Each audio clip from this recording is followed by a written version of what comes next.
Recuerden, estas charlas se están dando dentro del marco de las actividades, dentro del marco de la convocatoria del festival.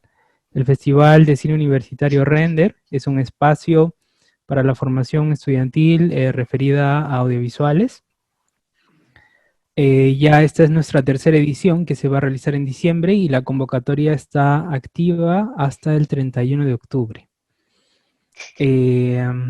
Y bueno, empezamos ya esta segunda charla referida a este tema tan importante, ¿no? Y tan apasionante como es el recurso sonoro, ¿no? El recurso sonoro, el sonido dentro de las diferentes cuestiones que podemos abordar, ¿no?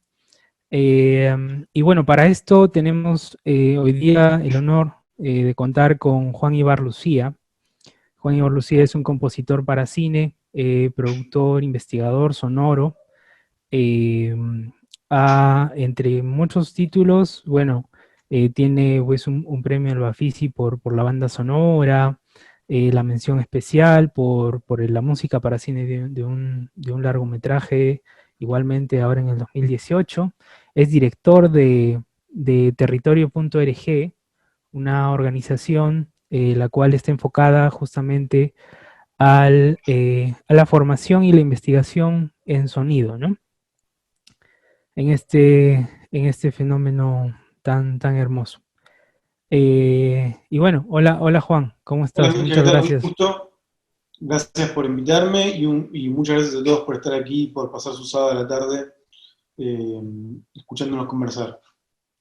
Estuve en Sí, Perú varias veces y es un país que adoro y con el que tengo una relación sentimental muy próxima. Así que para mí es un honor que esa relación sentimental se amplíe en nuestra preciosa conversación. genial Juan, muchas gracias.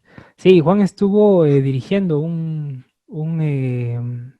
Cusco, ¿no? Estuviste dirigiendo Sí, un, fui el docente, digamos, armé junto a Avi Bravo de la Dirección Desconcentrada de Cusco, la residencia del tejido vivo en un lugar en Calca, y estuvimos ahí 2 semanas o 10 días, ahora no me acuerdo bien, trabajando con compositores de todo el país en una residencia de creación sonora, donde trabajamos alrededor de algunos conceptos propios también de las mitologías andinas, eh, como el tiempo wow, secular, el Payacuti, el mito de las sirenas. Y además fui a tocar 2 veces con mi grupo, Pómez Internacional, a Lima y a Cusco. genial, genial Juan. Bueno, antes de empezar, solo comentarles que están en la libre disponibilidad de poder hacer alguna pregunta, algún comentario en el momento que sea. Eh, y bueno, espero que sea una charla fructífera para todos los y las presentes. Eh, Bien, Juan, entonces empezamos. Quería empezar un poco hablando sobre el término de creación sonora, ¿no? Desde esa perspectiva multidisciplinar que de una u otra forma, pues, tiene que ver con el audiovisual, ¿no? O sea, hablando específicamente del lenguaje sonoro, pues, o sea, vemos que se puede nutrir desde muchas otras áreas. Eh, y bueno, tu formación es multidisciplinar, ¿no? Así que coméntanos un poco, por favor, cómo consideras el término de creación sonora. Bueno, primero gracias por la pregunta. Nuevamente ratifico lo que dijo Micha recién, pueden preguntar lo que quieran en el chat, así que yo después leo y vamos conversándolo. Lo primero que quisiera hacer es como una especie de pequeña salvedad biográfica que tiene que ver con el hecho de que mi primer amor no es la música, sino el dibujo y la pintura. Yo estudié dibujo de muy chiquito en un taller de un historietista que se llama Elenio Pico, un historietista bastante reconocido que vive en Barcelona, en ese momento estaba en Buenos Aires, y en el taller de Elenio Pico lo que pasaba era que en ese lugar había dibujantes, pintores, músicos, un lugar de reunión de gente mucho más grande que yo, y había un clima, digamos, de hermosa anarquía disciplinaria, en el sentido de que había una, sí, eso, ay, ¿cómo se llama la palabra? Bueno, no importa, una anarquía, una mezcla de disciplinas y de personalidades muy específica. Y llegué a la música después, a partir de los 8 o 9 años. Yo vengo de una familia donde mi madre y mi bisabuela fueron pianistas, entonces retomé la tradición familiar desde ese bagaje.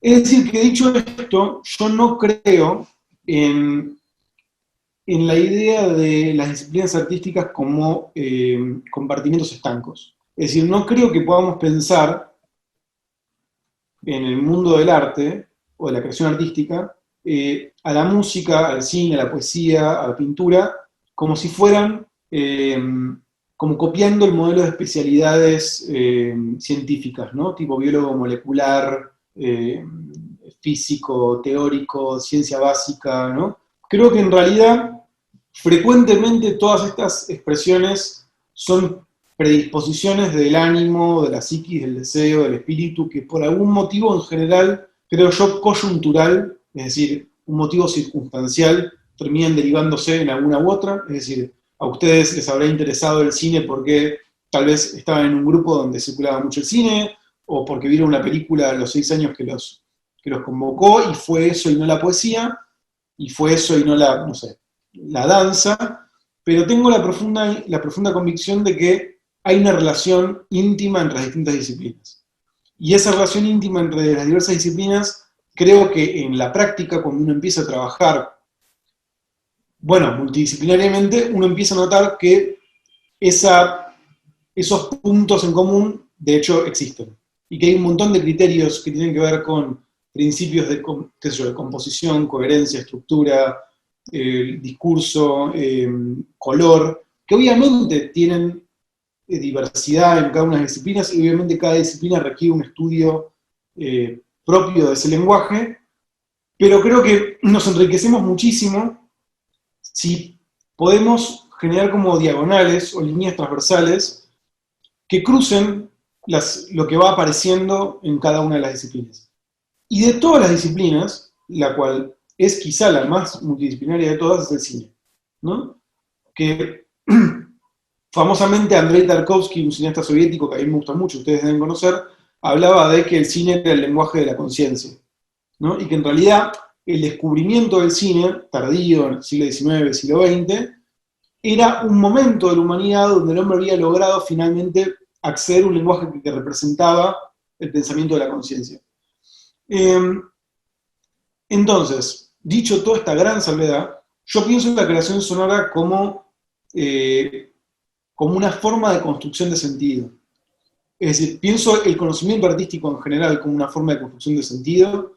Es decir, en ese sentido lo equiparo como, me parece que la ciencia es una forma de construcción de sentido, la política es una forma de construcción de sentido, y el arte es una forma de construcción de sentido. El sonido en particular es lo que a mí me convocó, pueden ser motivos familiares, motivos coyunturales, tal vez porque siento, en mi contexto en particular lo sonoro estaba menos explorado, pero creo que casi todo lo que puedo decir respecto de la riqueza del ámbito sonoro lo puedo decir en relación para el ámbito artístico en general, con la única salvedad de que insisto con esto, creo que lo sonoro, tal vez porque los dispositivos de grabación y de captura de sonido aparecen mucho después en el tiempo. En ese sentido, el sonido tal como lo entendemos hoy es una forma de la modernidad como el cine. Es decir, pensemos que la música durante siglos y siglos dependió de sistemas de notación.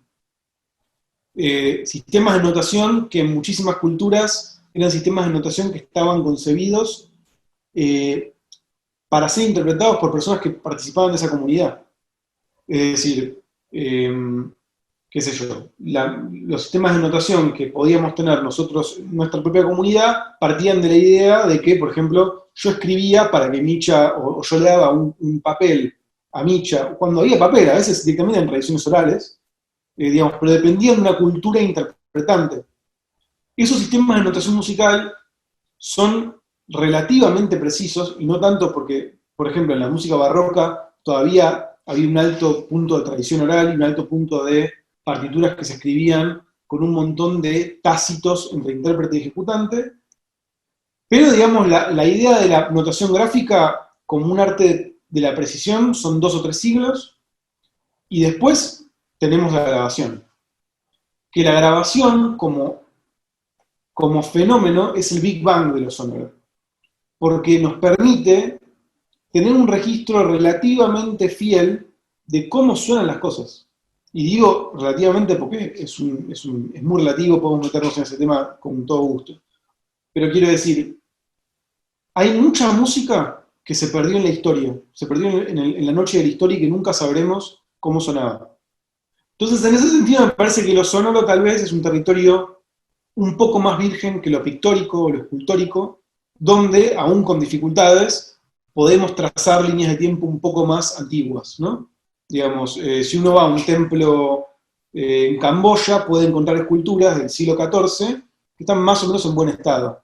Ahora, yo no sé cómo sonaba la música del siglo XIV en Camboya. No sé cómo sonaba la música del Imperio Inca en el 1500, no lo sé. Ni hablar de los pueblos andinos que participaban del Imperio Inca, tal vez con sistemas de organización más vinculados a la oral. Así que bueno, yo concibo la creación sonora en ese sentido como una forma de pensar el mundo. Contestando tu pregunta de una forma muy larga, perdón. No, no, no, Hay una cosa genial. más, y una cosa más, y una cosa más. Y en ese Adelante. sentido, y con esto mismo, concibo la creación sonora, o concibo en general la creación artística, como algo donde no podemos separar la producción, el entendimiento, la investigación. Quiero decir, cuando yo estoy componiendo, estoy investigando, cuando estoy leyendo o estoy estudiando, lo estoy incorporando para un proceso creativo. Y diría que con ese espíritu es lo que informa todo lo que hago. Es decir, voy atrás de mi propia curiosidad y, y no hay nada que me ponga más feliz que suscitar la curiosidad de otras personas. O sea, si puedo hacer algo para que una persona se ponga inquieta y le den ganas de escuchar más cosas, o mirar más cosas, o ver una película que no vio, o poner el cuerpo o arriesgarse subjetivamente a situaciones que están por fuera de su lugar común, para mí es un placer. Genial. Y en este proceso de construcción de sentido, eh, el proceso, bueno, el que has definido como tal, ¿no? La creación sonora como un proceso de construcción de sentido, ¿cuál es el punto de partida? Específicamente para que lo puedas relacionar ahora sí directamente con el trabajo audiovisual. Ok, bueno, yo identificaría o en líneas generales, dos tipos grandes de procesos, ¿no? Acá previamente estábamos hablando con Micha sobre el punto de que muchos de ustedes, bueno, creo que todos ustedes, se dedican a alguna forma del cine o a alguna forma de los lenguajes audiovisuales. Y digamos, hoy la audiovisión es un fenómeno que está en todos lados. Entonces, nuestra propia definición de cine, nuestra propia definición de los formatos, de las intervenciones del lenguaje, está cambiando. Entonces, yo pensaría así, digamos, en una película tradicional, ¿no? Ya sea por un sistema de subsidio público, o por un sistema de subsidio privado, o por un sistema mixto, lo que a mí me ha tocado hasta acá ha sido siempre trabajar a partir de una intuición bastante avanzada del director. En cuyo caso, es decir, yo tengo una particularidad en ese punto, que es que no soy no soy un compositor cinematográfico de esos que hacen 4 o 5 películas por año. Yo he trabajado en proyectos específicos y esos proyectos han funcionado bien, por suerte. Es decir, no me interesa el proceso compositivo como una especie de trabajo en serie, ¿no? Trato de involucrarme bastante con los proyectos.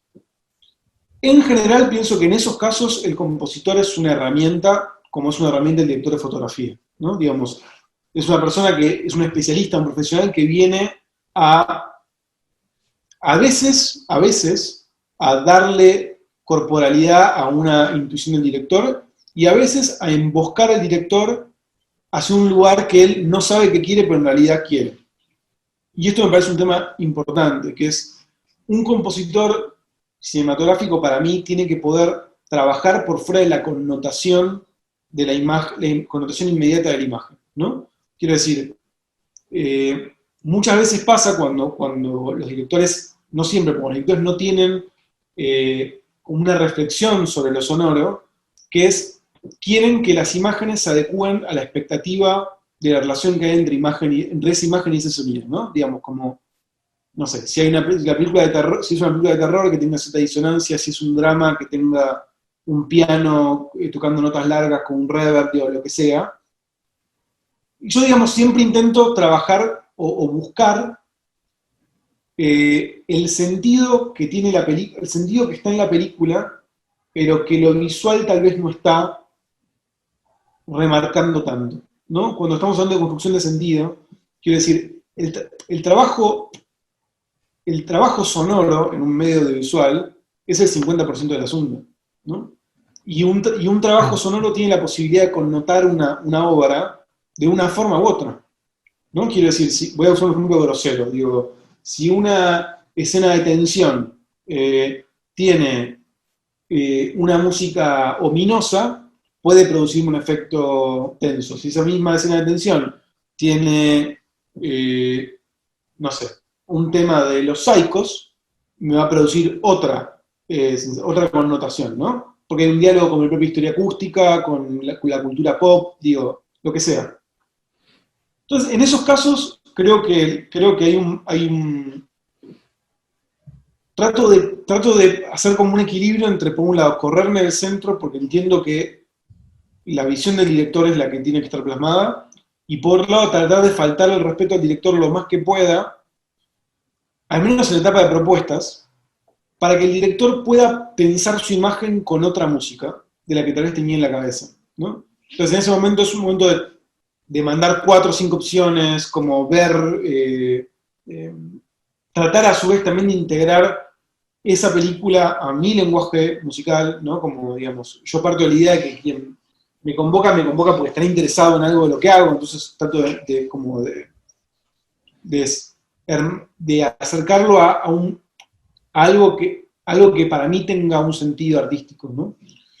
Eso por un lado. Y después hay otra serie de formatos que son más anfibios o más impredecibles, que tienen que ver con el videoarte. Por ejemplo, yo ahora hace poquito hicimos una pieza con un director que se llama Francisco Bouzas, que es una pieza audiovisual en base a un EP que yo había compuesto hace un par de años, para una película que nunca se estrenó al final, y que quedó ahí.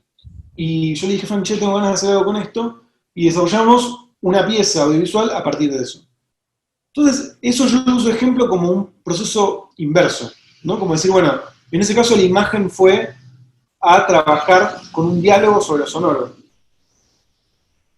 Y diría, digamos, que últimamente lo que más me interesa es intentar que haya un proceso simultáneo, ¿no? Que muchas veces es muy difícil por las condiciones de producción que se dan a veces en América Latina, donde de golpe los tiempos corren, o de golpe, no sé, me acuerdo de La Cuarta Dimensión, entramos en competencia internacional del Bafisi y esa película se iba a estrenar en junio y hubo que cerrarla para tener estrenada en marzo.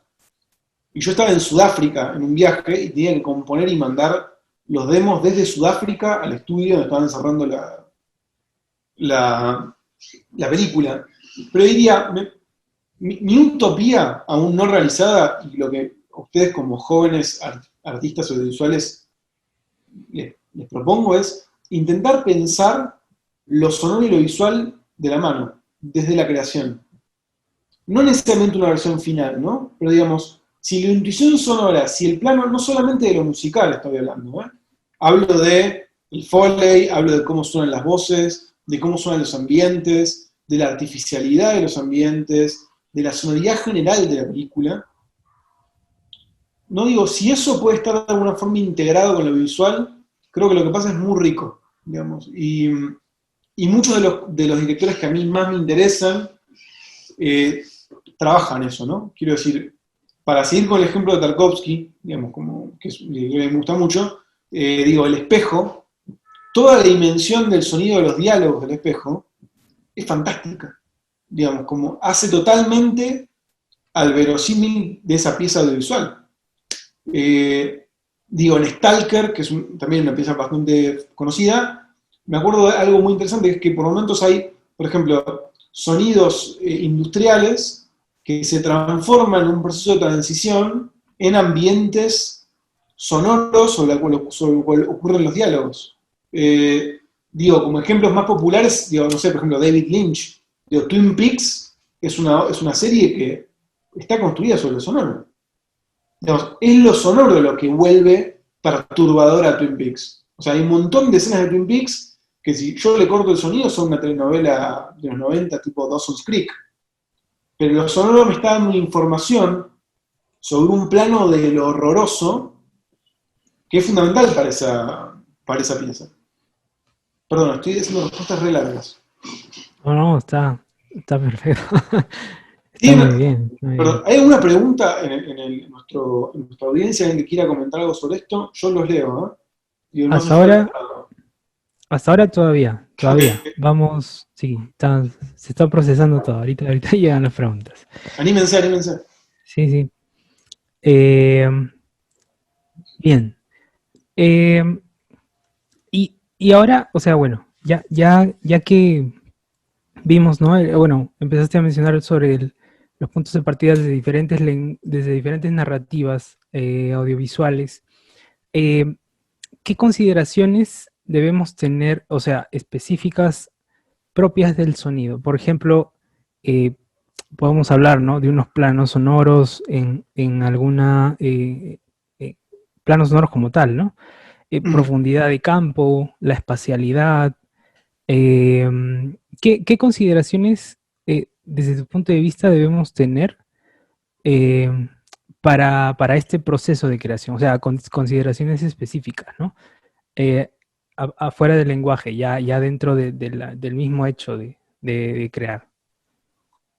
Yo creo que una consideración o una dirección que tenemos que perseguir, porque tenemos los medios para hacerlo en los entornos digitales, es intentar abolir la diferenciación entre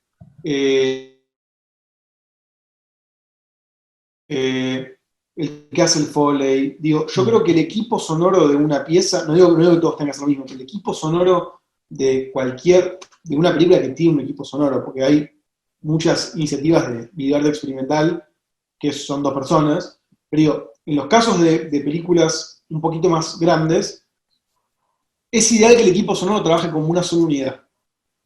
Porque si no, lo que va a pasar, y esto es una cosa que pasa por experiencia, es que vos trabajás la música pensando en un plano, mandás los archivos, el sonidista tiene otra idea, la mezcla en otro plano y todo el verosímil de la escena se cae.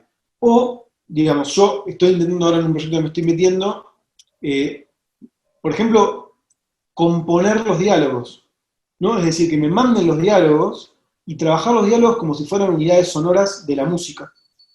Es decir, trabajar yo como compositor el espacio de esos diálogos, la reverberancia de esos diálogos, la posición en el estéreo. Digo, eso me parece que sería algo muy interesante para hacer.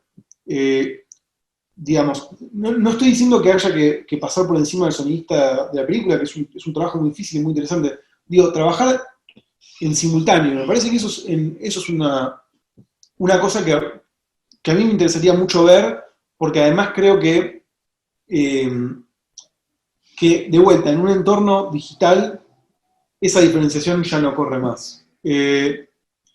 Y bueno, y por otro lado también me parece que vuelvo a hacer la salvedad, en los formatos más libres, ¿no? Como quiero decir, tú, Micha, filmaste algo en la calle y me lo pasas a mí y hacemos un proyecto que no sabemos ni qué es, un largometraje, un mediometraje.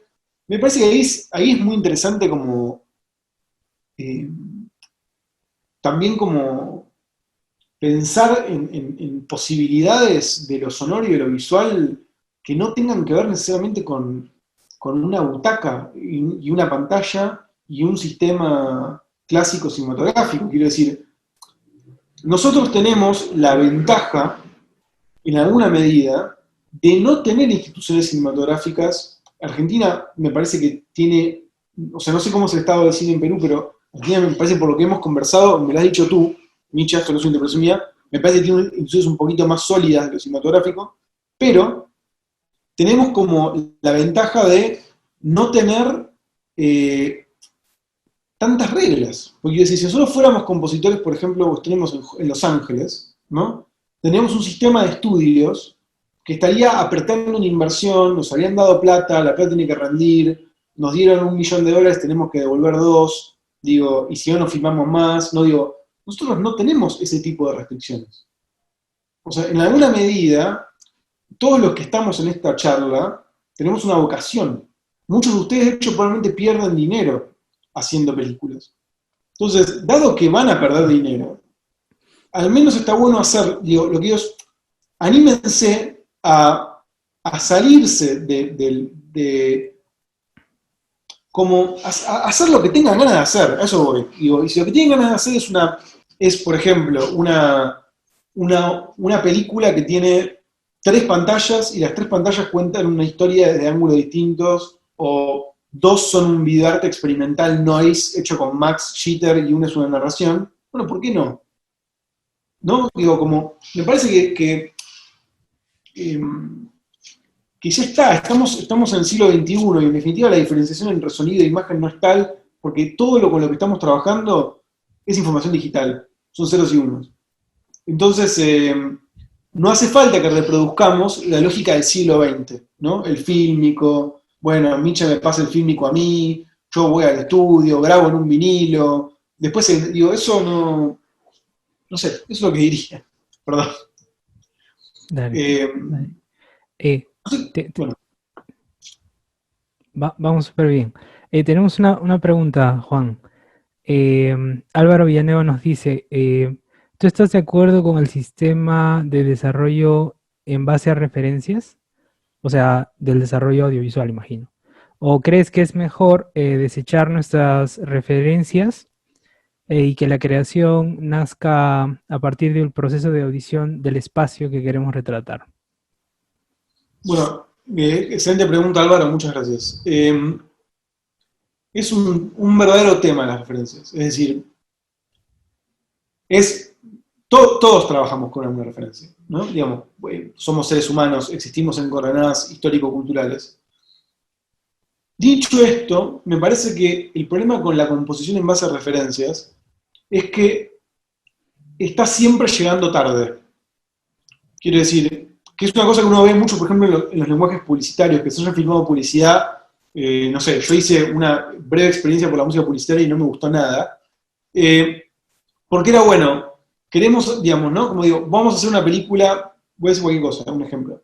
Vamos a hacer una película policial, ¿no? Entonces, mira, te mando el mood board con el tratamiento de imagen de lo que me imagino que es una película francesa del 2010. Y te mando una sonoridad de una película italiana, digo, lo que yo termino viendo en muchas personas que componen con referencias tan claras es que terminan haciendo una forma de composición en estilo, ¿no? Como si fuera una sucursal local de algo que vieron afuera, ¿no? Que en el cine argentino sucede un montón, ¿no? Como digo, bueno, sale el policial, sale True Detective y 2 años después tenemos la sucursal argentina de True Detective hecha con referencias. Entonces me parece que en ese sentido, creo, estoy más cerca espiritualmente de lo que dices tú, Álvaro, de que la creación nazca a partir de un proceso de audición del espacio, pero también creo que de golpe las referencias se pueden usar para romper eso, ¿no? O sea, ¿qué pasa si tú como director estás haciendo una película que tiene, por ejemplo, un contenido erótico alto y yo como compositor te doy una referencia de una orquesta de tarcas de la Orquesta de Instrumentos Autóctonos Experimentales de Sergio Prudencio en Bolivia? ¿Qué pasa si quiebro ¿Qué pasa si voy y quiebro tu construcción de sentido tradicional? ¿No? Quiero decir, no necesariamente va a funcionar, no necesariamente va a funcionar, pero tal vez en ese proceso de ir a romper podamos descubrir para usar el ejemplo del erótico, algo del erótico que no se mostró todavía, ¿no? Porque si no, lo que pasa es que terminamos em, en compartimentos muy fijos, muy estancos, que no son demasiado interesantes, ¿no? Como, digo, eh, eso diría, no sé, a ver si contesta tu pregunta. Ponme en el chat si te parece que sí. Eh, Dale. Bueno, ahora que, bueno, vamos ubicando a Álvaro. Ahí está, dice que sí, muchísimas gracias, Juan. Tenemos otra de Franco Zambrano. De hecho, me parece que ya tocamos un poco de eso, pero de pronto sería oportunidad para, no sé, hablar de alguna referencia puntual o expandirnos un poquito más. Dice, en la creación de sonidos, ¿con qué te ayudas para entender la visión del director? ¿O uno da propuestas nuevas esperando que las acepten?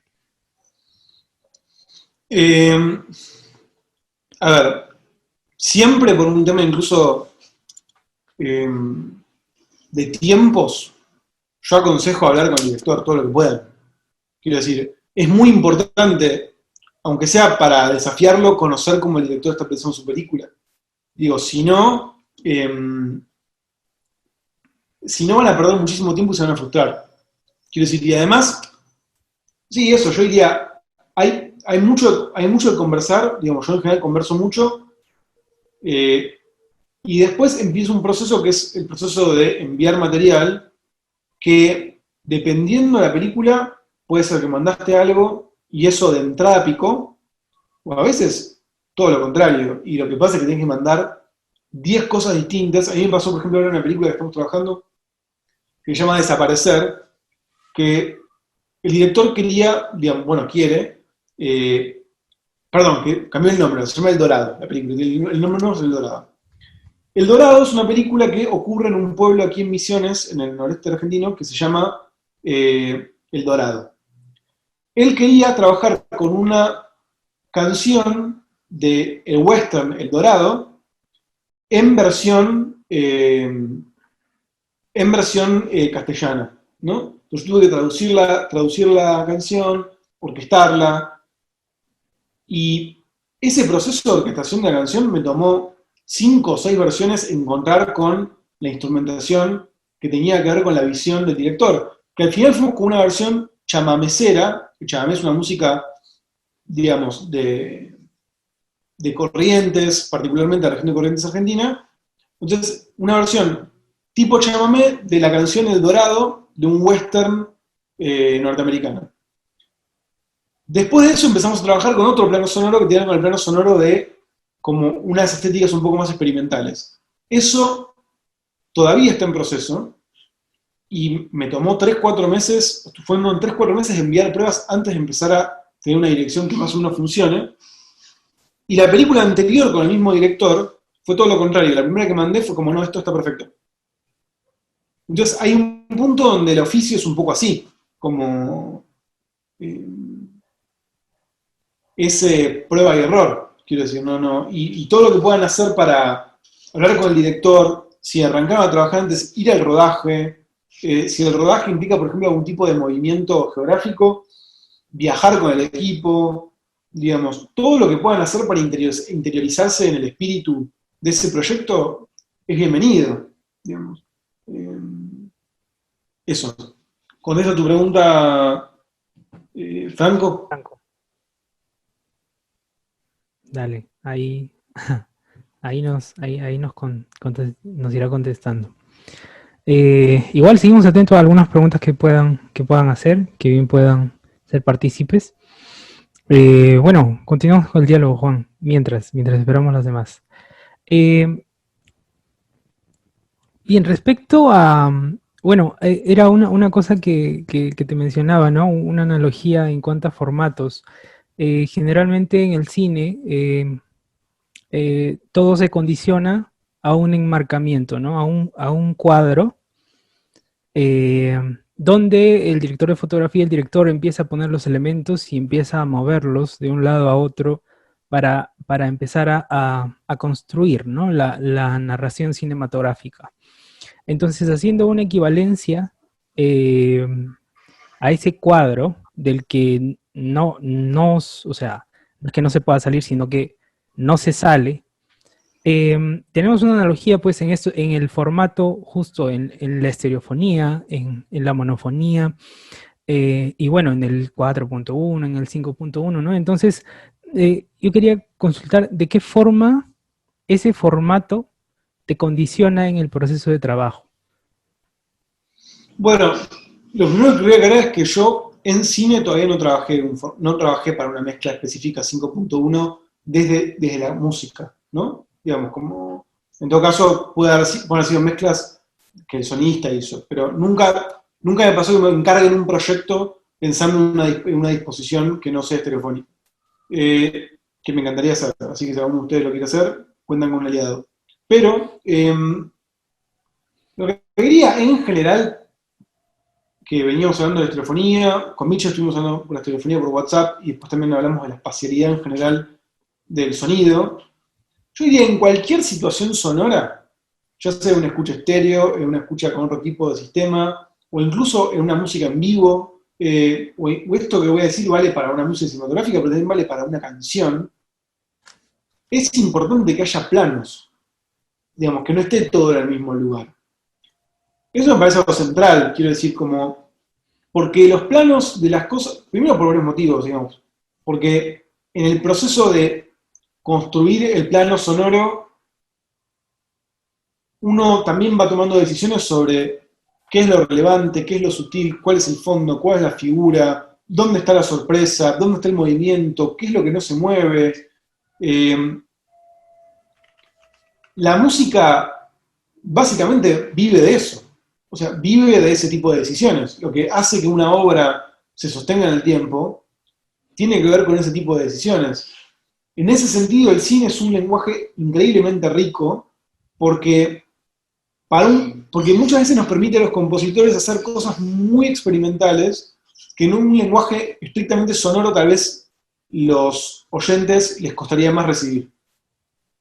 Quiere decir, hay un fenómeno perceptivo que hace que mientras estamos viendo una imagen podamos atravesar situaciones sonoras que tal vez si yo solamente pongo la música mucha gente no se bancaría. En ese sentido,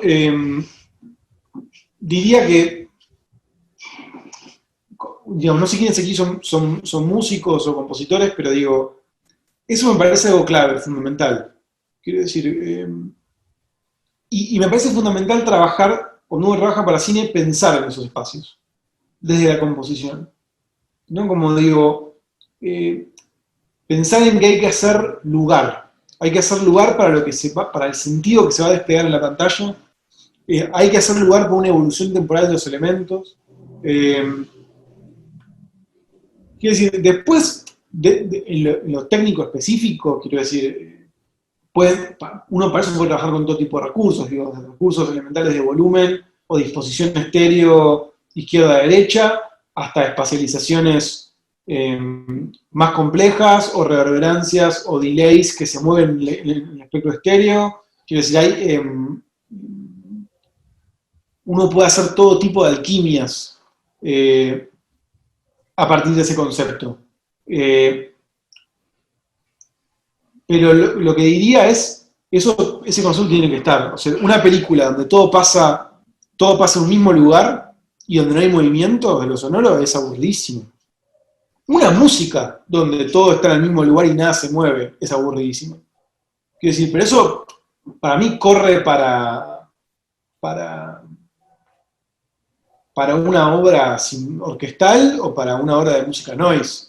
Quiero decir, y en todo caso, cuando nada se mueve y te quedas en un punto, porque eso también es un tema importante, quiero decir, la repetición, quiero decir, que algo, vamos a suponer que hay una escena y en esa escena se repiten 16 compases durante 3 minutos, bueno, cuando eso es una decisión, eso se nota.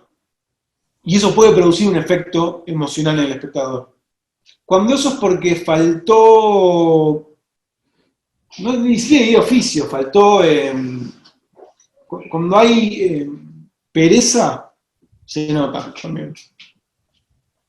Y estos conceptos que estoy diciendo se pueden llevar a cabo con cualquier equipamiento y con cualquier tipo de conocimiento musical sonoro. Es decir, son conceptos que están que son transversales a todo tipo de lenguajes. Y justo yéndonos a ese tema de lo técnico y la inspiración, mencionaste anteriormente, por ejemplo, un concepto de intuición sonora, ¿no? Y ahora, pues, mencionas sobre todo de, de esa situación creativa, ¿no? O sea, bueno, que demanda la construcción de de la música para cine, ¿no? Y generalmente las personas bueno, seguramente que están presentes aquí, no necesariamente tienen esa formación musical eh, formal, por decirla.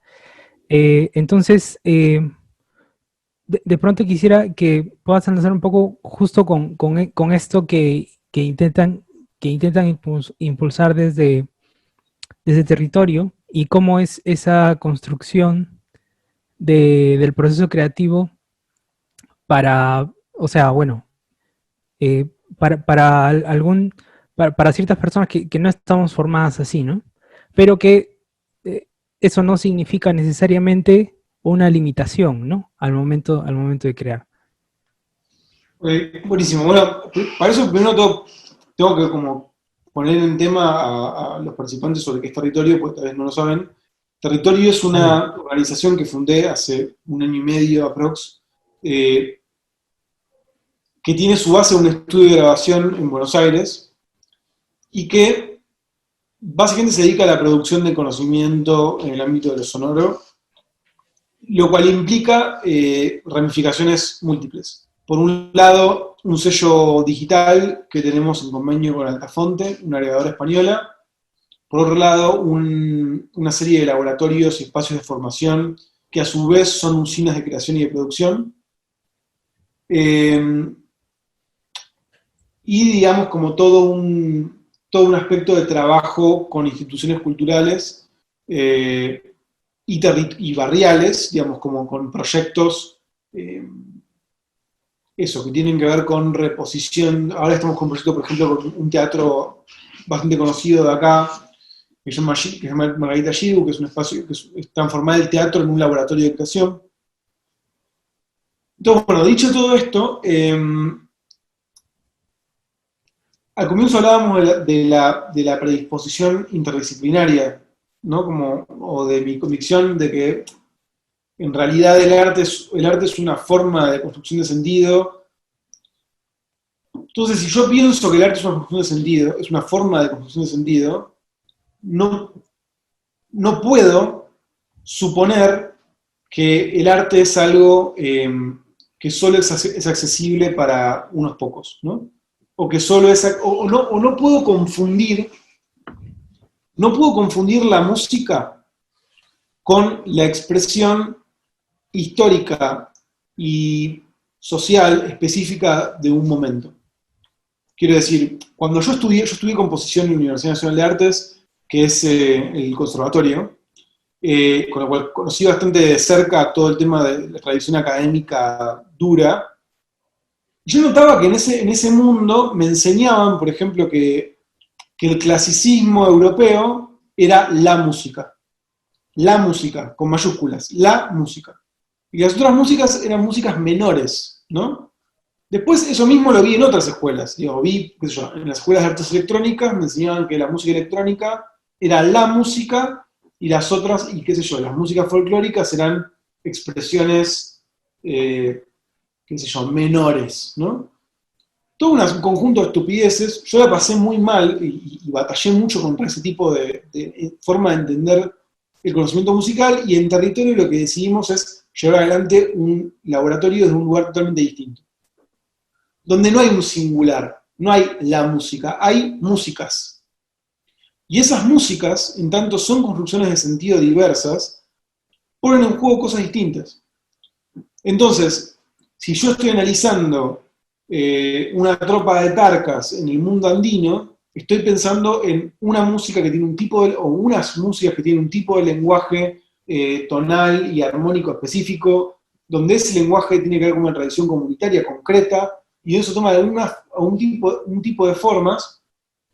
Si estoy pensando en la música de África Occidental, por ejemplo, la música, digamos, vudú de Guinea y los ensambles percusivos que tienen una relación a su vez con las lenguas tonales de la región, es otro mundo. Si estoy pensando en el hip hop y la producción de beatmaking urbana con dispositivos de Ableton Live, estoy hablando de otra forma de entender la música, y lo interesante justamente es que esas formas se conectan, porque estamos avanzando, queramos o no, a un mestizaje cada vez más marcado, sumado a un contexto como el latinoamericano, donde estamos además en un mestizaje cultural total. Quiero decir, todos nosotros estamos atravesados, en alguna medida, de mínimo por los tres grandes influjos de la región, ¿no? Quiero decir, las culturas, digamos, propias de América Latina, la inmigración afrodescendiente proveniente del tráfico de esclavos y la colonización eh, europea, digamos. Todos nosotros estamos atravesados por estos tres grandes movimientos culturales, o civilizatorios, incluso diría. Con todas con todo lo diverso y caleidoscópico y complejo que es cada una de las cosas que acabo de nombrar. Me perdí. Esto venía a lo de territorio. Entonces, dicho todo esto, nosotros pensamos en ese sentido que los laboratorios de territorio son, digamos, funcionan en la medida de lo que vos puedas hacer con ellos. Son ¿ustedes se acuerdan de los Lego? ¿Ubican en los Legos? Sí, ¿no? Los que son para armar. Bueno, es como una caja de Legos. Nosotros pensamos el laboratorio como una caja de herramientas. Ahora, lo que vos hagas con esa caja de Legos está enteramente en la medida de lo que a vos te interese, de tu background y de lo que vos puedas hacer con eso. Esto que digo, y que parece fácil de decir, implica un enfoque pedagógico bastante particular, que hay que pensar, que siempre es un proceso de prueba y error, digamos, que implica una forma de entender los contenidos, una forma de entender los módulos, un esfuerzo pedagógico concreto, pero la realidad es que el efecto es muy poderoso y es contagioso, porque transformó a territorio en una especie de usina de creación medio exponencial. Digamos, nosotros tenemos todo el tiempo, no sé, 70 personas estudiando con nosotros que van cambiando cada 2 meses. Y estamos hablando de una organización que tiene muy poco tiempo y que no tiene que no es una organización institucional, es una organización privada, hecha por gente que tiene todas menos de 33 años.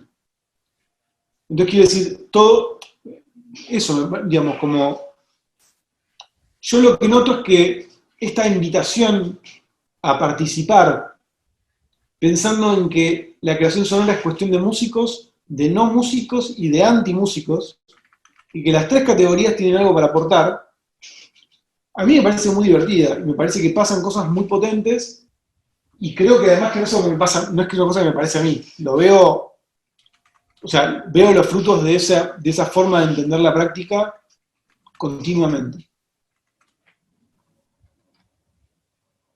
Genial, genial, Juan. Claro, entonces, eh, más o menos, eh, aterrizando un poco, eh, cómo, o sea, y bueno, explorando un poco en esa didáctica, cómo es que uno se puede acercar, digamos, a la música, en este caso para cine o no, bueno, es un lenguaje por sí mismo, ¿no? ¿Cómo uno se puede acercar sin esos recursos eh, formales? Que, bueno, entiendo que se deben necesitar algunos, ¿no? Pero, ¿cómo uno se puede acercar? Yo creo que la forma más poderosa de acercarse a cualquier proceso o cualquier lenguaje es desde la práctica. Es decir, ¿cómo se aprende a hacer música para cine? Haciendo música para cine. Es decir, esto parece una redundancia, pero no lo es.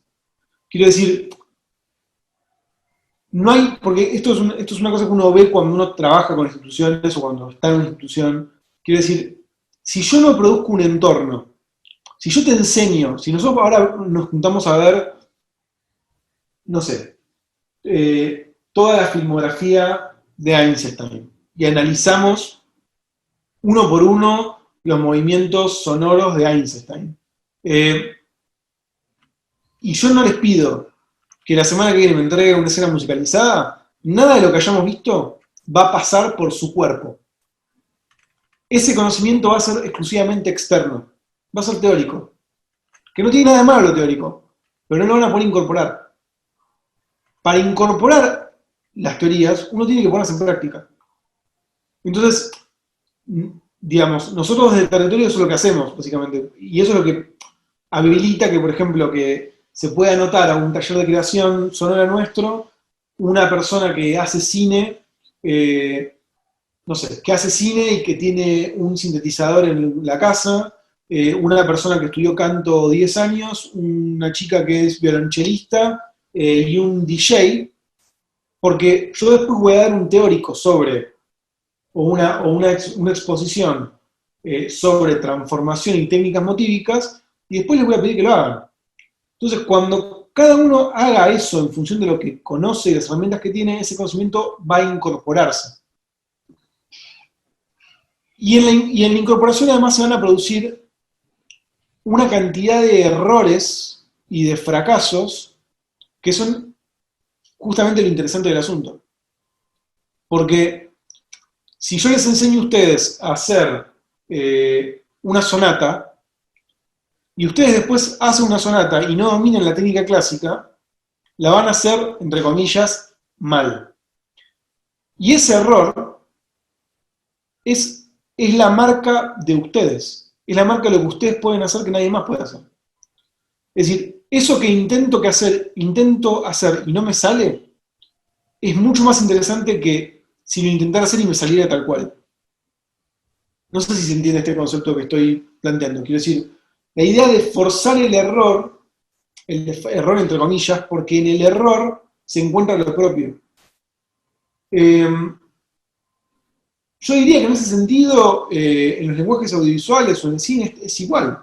Quiero decir, si ustedes son, qué sé yo, fans del cine, no sé, accionista vienés, y les gusta el cine experimental radical, bueno, yo lo que diría es que háganlo.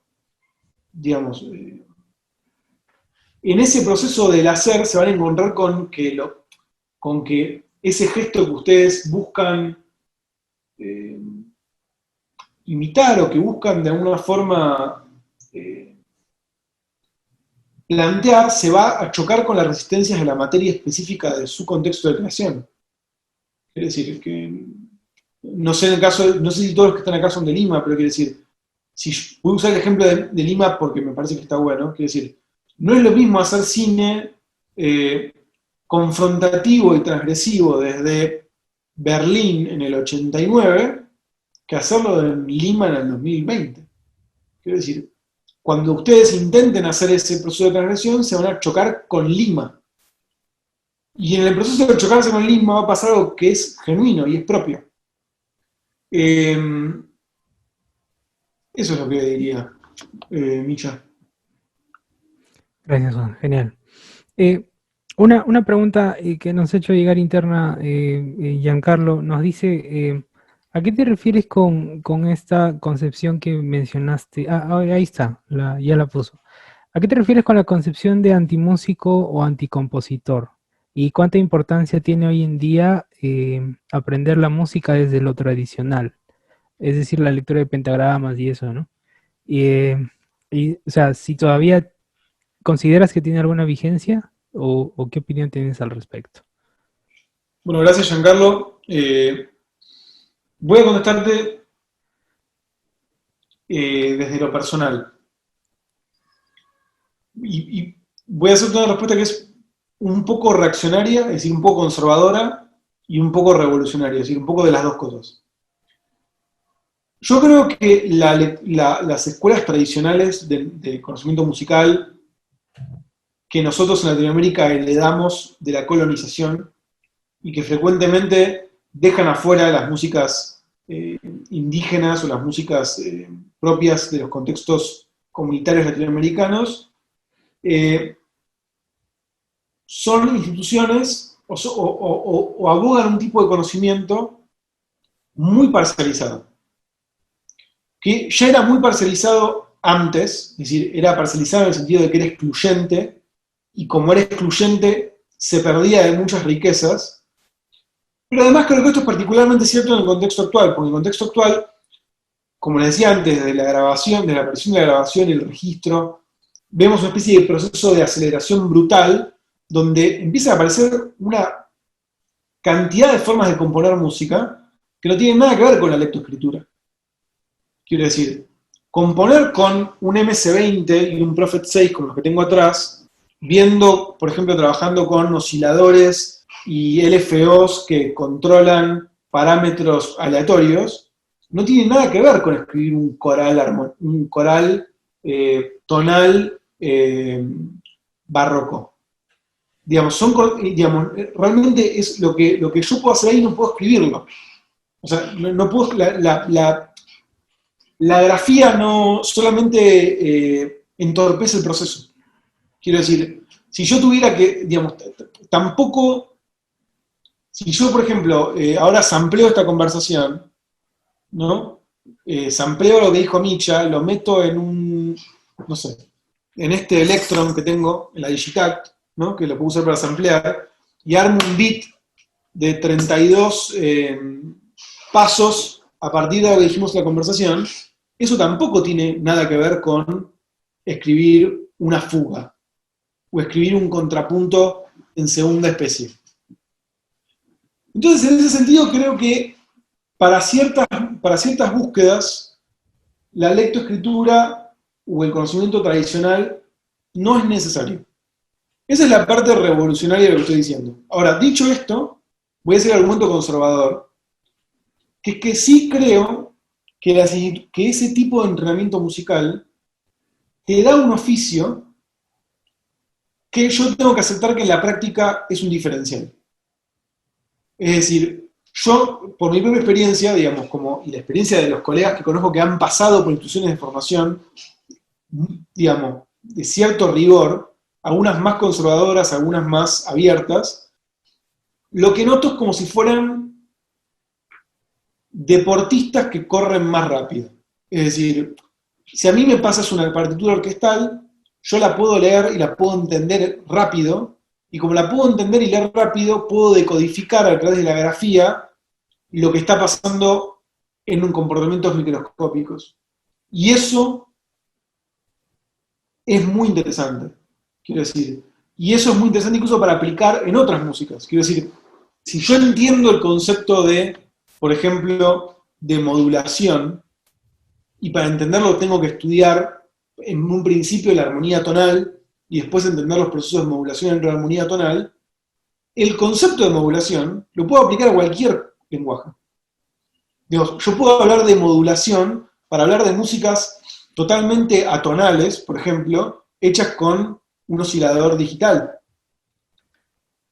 Entonces, yo lo que creo es que deberíamos, yo tengo colegas, tengo colegas que están muy en la de bueno, los conservatorios ya fue, la institución de información ya fue, y yo no creo eso, yo creo que necesitamos renovar las instituciones de formación, abriéndolas para que sean musicalmente más diversas, para que tengan, digamos, para que sean múltiples, no caleidoscópicas, que puedan dar cuenta de distintas músicas, tanto del pasado como del presente y del futuro.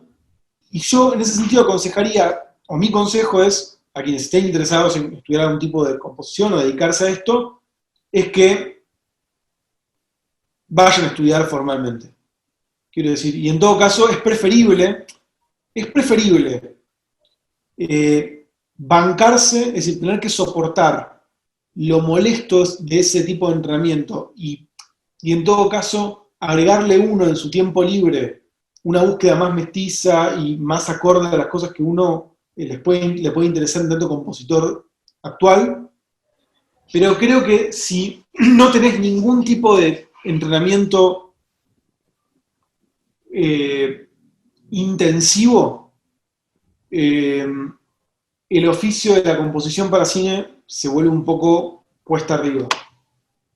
Porque muchas veces en lo laboral vas a necesitar, quiere decir, un director te va a dar un fragmento de piano de Debussy y te va a decir algo como esto, y vos tenés que poder decodificar qué es lo que vos, qué significa algo como esto, cuáles son las propiedades de esa música, cuáles son las propiedades armónicas de esa música y dar a entender qué podés hacer vos con eso. Entonces, yo diría que hasta que no fundemos la Universidad de Territorio, estudien donde puedan. Pero ya la fundaremos. Dale. Dale, Juan. Eh, Juan, ahí tenemos unas preguntas aquí. eh, Perdón, Jo- una cosa. Una Dime, cosa. dime. Sí, sí, claro, claro. Por antimúsicos y anticompositores me refiero un poco a eso, digo, a los compositores que no les importa, que no les importa la tradición, digo, que componen música con un Game Boy conectado a un generador de ruido. Digo, la gente que está buscando, está en búsquedas más disruptivas en un sentido. Dale, dale, Juan. Eh, José Luis Aguilera nos pregunta, cuando hablas de productos musicales de origen andino, ¿puede haber un conocimiento tradicional, entre comillas, en base a estos saberes ancestrales? ¿Cómo te inspiras para adentrarte en estas nuevas alternativas que describes? Por ejemplo, pone como ejemplo la pronunciación del aymara y el quechua. Bueno, José Luis, muy buena pregunta. De vuelta, hago una aclaración importante, es decir, yo dirigí la residencia esa residencia en Cusco, pero no he tenido todavía la fortuna de componer una música eh, para una película generada en la región andina, y tampoco tuve el placer, bueno, de trabajar digamos, con una comunidad musical andina, por así decirlo, ancestral o tradicional vinculada al Aymara y lo quechua. Entonces, no quiero, me parece muy importante, ¿viste? No decir cosas que uno no hizo, pero lo que sí diría, digo, para acercar tu pregunta es, yo sí trabajé, por ejemplo, hay una película que hice que se llama La Cuarta Dimensión, donde trabajamos con una murga, que la murga es un tipo de formación musical callejera de los barrios, que es muy común en el Río de la Plata, en particular en los barrios del sur. Y yo no soy murguero.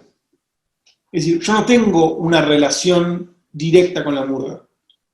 Entonces, en ese sentido, lo que hice fue un proceso similar al que pueda hacer un investigador etnomusicológico o un investigador que hace un trabajo de campo, ¿no? Digamos, como decir, bueno, me fui a dar murgas, digamos, me puse a estudiar un poco el asunto, empecé a tratar de entender un poco cómo era el tema de la cultura murguera, estudiar los patrones, entender qué es lo que podía tomar de eso que era interesante para la película. Y en ese sentido, diría que cualquier aventura creativa, cinematográfica o no, debería suponer ir a conocer algo que no se conoce.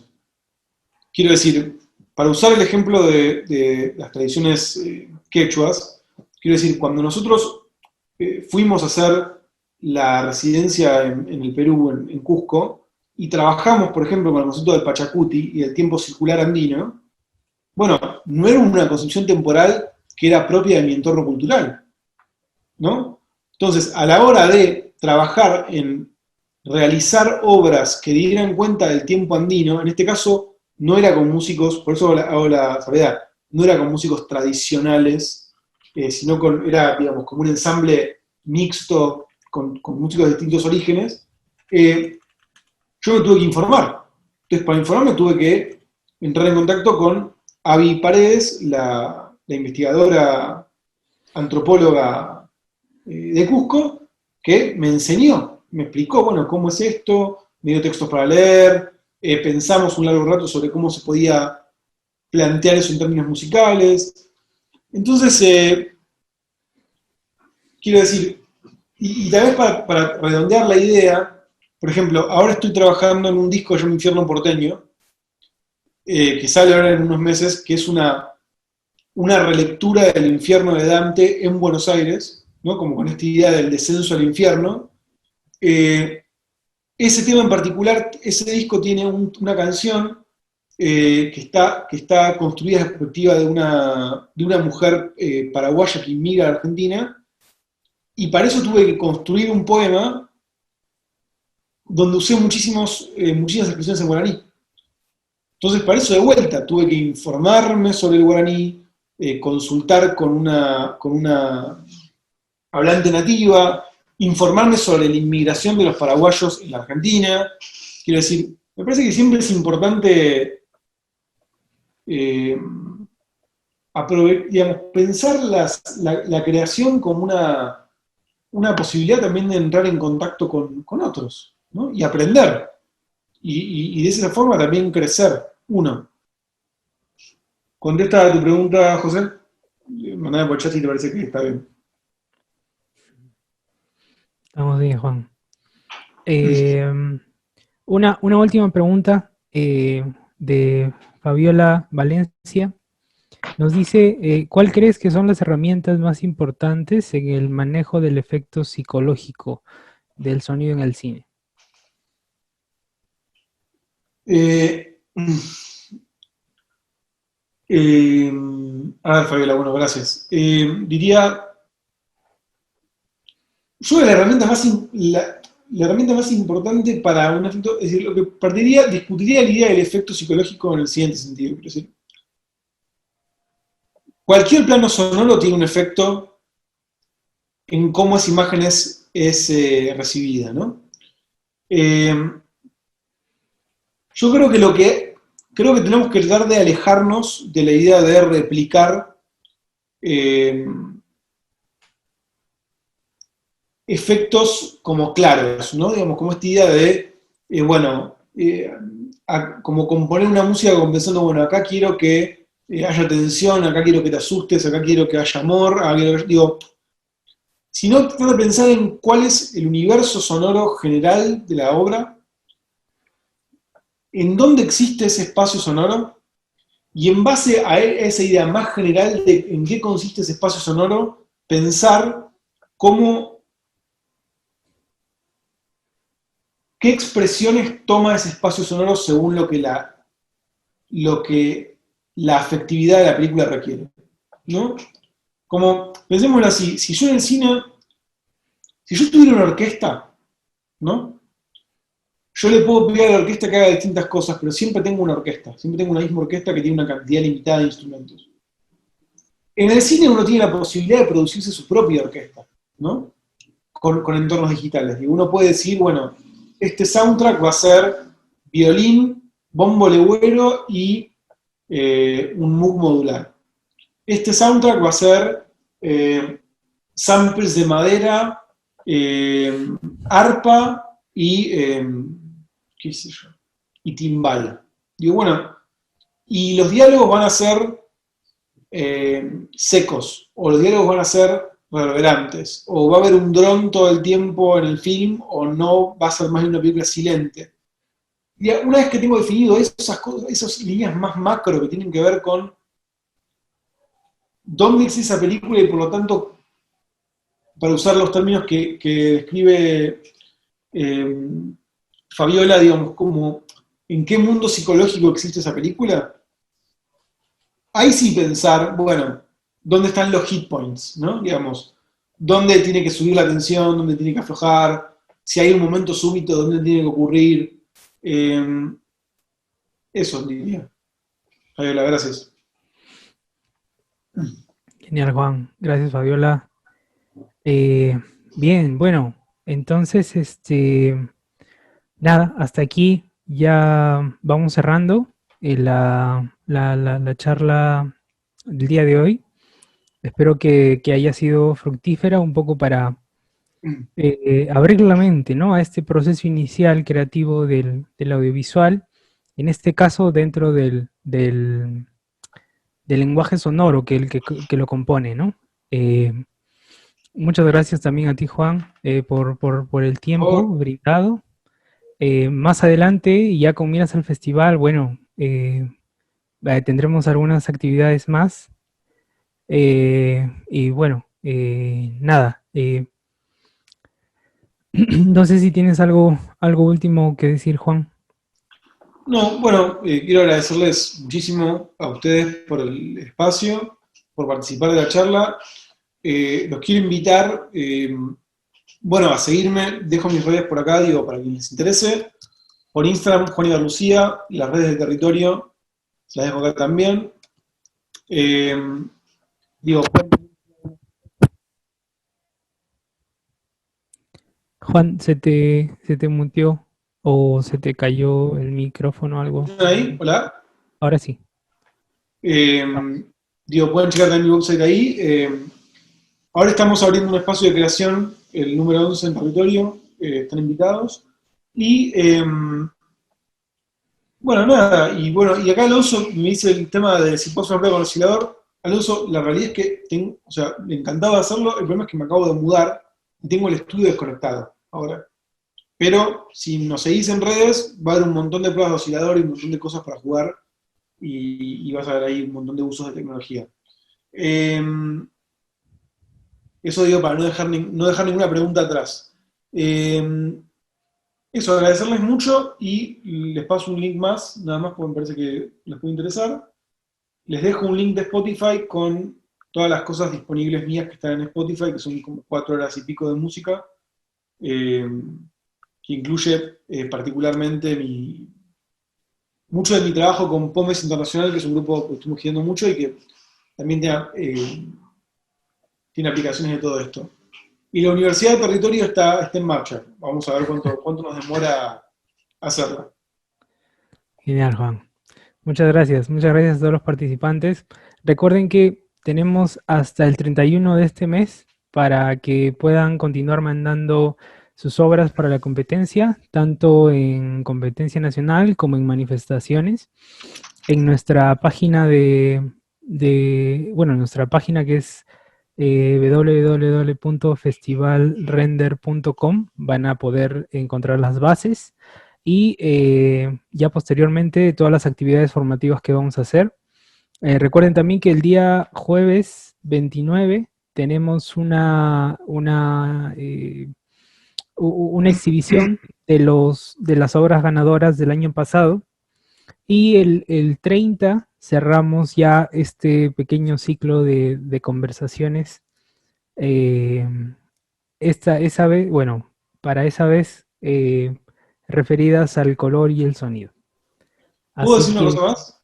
sí, sí, claro, por supuesto. Dos cosas quería decir, porque soy argentino, entonces hablamos mucho, hablamos demasiado. Dos Dale, dale. cosas. Una, si estuviéramos todos en Perú, nos sacaríamos una foto. Entonces los quiero invitar, si se quieren sacar las cámaras, así les veo las caras. Y nos sacamos una foto, si se Por animan, favor, si tienen sí, ganas o no sí. están muy... Así también veo los rostros de quienes estuvieron en esta bella conversación. Igual Sí, sospecho de sí, muchos bueno, a ver. están haciendo café. Eh, No, bueno, no los creo, a ver. espero a ver si hay algún valiente. Nadie, ¿no?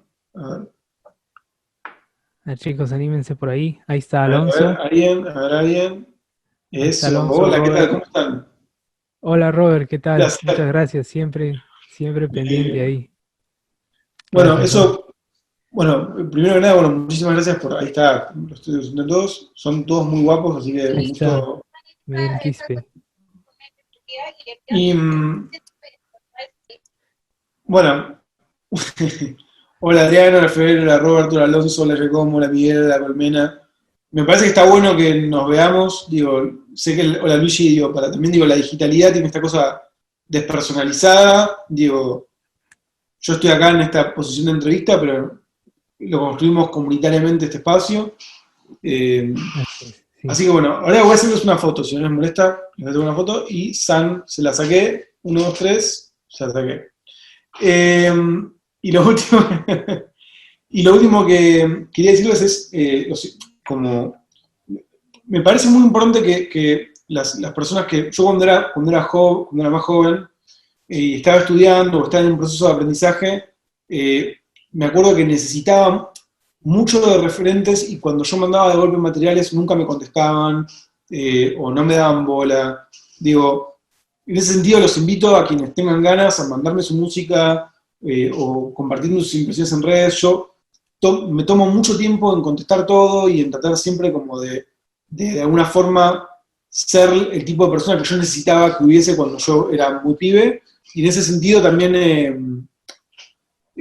me da mucha curiosidad y les invito mucho también a animarse a darle rienda suelta a todas las intuiciones eh, que puedan tener desde lo sonoro, desde lo multimedial, lo que sea. A mí un concepto que me gusta mucho que es el de la anamnesis, que es un concepto socrático que Sócrates le decía a sus estudiantes que ellos, que éramos todos almas antiguas y que por lo tanto conocer era recordar lo que el alma en realidad ya conocía. Este concepto me parece hermoso, es un concepto que además tiene un montón en el mundo latinoamericano tiene una larga tradición también, pero yo realmente creo en esto. O sea, realmente creo que eh, muchas de las cosas que uno tiene como intuición, realmente en realidad uno ya están bien, digamos, y a veces uno toma mucho tiempo en solamente terminar confirmando cosas que uno capaz a los 14 años ya sabía que eran así. Así que en ese sentido, nada, como invitarlos a que manden sus producciones si tienen ganas. Perdón, la corto, Grande, dejo de Juan. hablar. No, grande, grande. Gracias, gracias. Gracias a todos por ser parte. Y bueno, ya nos estamos encontrando en las próximas reuniones. Gracias, gracias. Hasta pronto. Saludos. Un placer, que se repita. En Lima, Micha, en Lima. Sí, sí, sí. Va a ser, va a ser. Ya, Tenemos justamente hay unas actividades que, bueno, vamos a cuadrarlas bien. Y sí, queremos, Juan. perdón, una cosa, me están preguntando una cosa más. Territorio tiene programas, en este momento son internacionales, porque no son, estamos haciendo cosas en digital y tenemos gente, de hecho en el programa que sigue ahora tenemos 2 personas del Perú, una persona de Austria, de todo el norte del interior del país también, así que si están interesados en la localización geográfica no es un problema ahora. Así Listo, es. basta. Chau. Listo. Nos Listo, vemos. Juan. Muchas gracias. Hasta luego, hasta otra Hasta luego. oportunidad.